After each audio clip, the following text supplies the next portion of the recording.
Kung ikaw ay isa sa mga napapansin ninyo na lapitin ka ng mga taong inggitera, pakalimera at saka mga chismosa, nako mga bossing ko, mainam na subukan niyo po ito para layuan ka na po nila.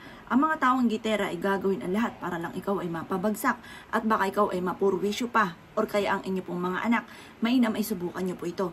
Proven po ito mga bossing. Ngayon po mga bossing ko, mas mainam na nag-iingat. Baka sabihin ninyo ay mas maigi na ako'y nakakainggitan. Paano na lamang kung gamitan ka ng black magic? Mainam ay meron kang proteksyon. Etong aking tuturo ay isa sa mga subok na napaka-epektibo. Gawin niyo po ito mga bossing ko sa pamamagitan ng dahon mga bossing ko ng tanglad. Ang dahon ng tanglad ay matutulis ang dulo. Buhulin nyo lamang po yan mga bossing ko at gawin nyo po ito ng Tuesday or Friday. At pagkatapos mga bossing ko, isabit nyo po sa pamamagitan ng pulang laso ang tanglad mga bossing. Kung ikaw po mga bossing ko ay medyo may alinlangan at maaaring maraming chismos sa paligid ninyo at magtanong kung ano po yung inyo pong ibinuhol sa inyo pong main door, ilagay nyo na lang po ito mga bossing ko or isabit sa inyo pong bintana. Mas mainam sa may bintana kusang ka natutulog or kaya sa may bintana ng inyo pong mga anak. Parti-partihin nyo po, mura lang naman po mga bossing ko ang tanglad.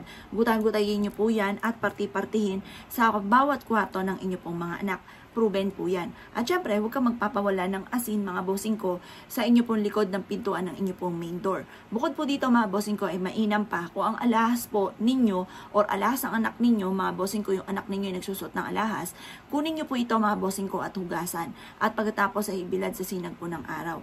E-energize po natin po yan. Upang sa ganon, yung mga tao na toxic sa buhay po natin or ninyo or kaya po ng inyo pong mga anak, yan po ay layuan na. Maaaring marami na siyang mga nahigop na negative energy. Kaya mas may na mga bossing ko, hugasan po natin at i-energize natin sa liwanag ng sinag ng araw. Proven po yan. Huwag niyo ipagsasabihan yung inyo pong mga ginagawang ganitong mga pamamaraan.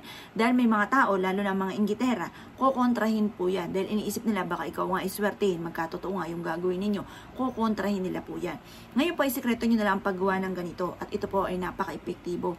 Gawin niyo po ito ng Tuesday or Friday. Kung ngayong mga panahon na ito mga bossing ko, lalo na ito pong buwan ng Agosto ay lagi kang nakakainggitan. Ang dami mga issue na binabato sa inyo or ikaw ay nape-pressure, maging ang inyo pong mga anak at na-issue na magkaroon ng mabisang proteksyon, gawin nyo na po ito. Para pag sumapit mga bossing ko ang bermat, malayo ka na sa mga tao na hindi maganda ang intensyon sa inyo. Huwag nyo kakalimutan itong gawin. Unang-una, yung dahon mga bossing ko ng tanglad, ibuhol sa may bintana or kaya itali ng pulang laso. Pagkatapos mga bossing ko, maglagay ka ng ganito sa likod ng pintuan ng inyo pong main door. At mga alahas ninyo, hubarin po ninyo hugasan at ibilad sa sinag ng araw hanggang alas 8 ng umaga, alas 7 hanggang alas 8 ng umaga. Makalipas ang alas 8 ng umaga, suotin nyo na po siya. Mainam na energize natin para mawala na ang mga taong chismosa, pakalimera at inggitera sa buhay po ninyo. Kaya ako'y kininiwala at naisyo po itong gawin. Ay siya mga boss.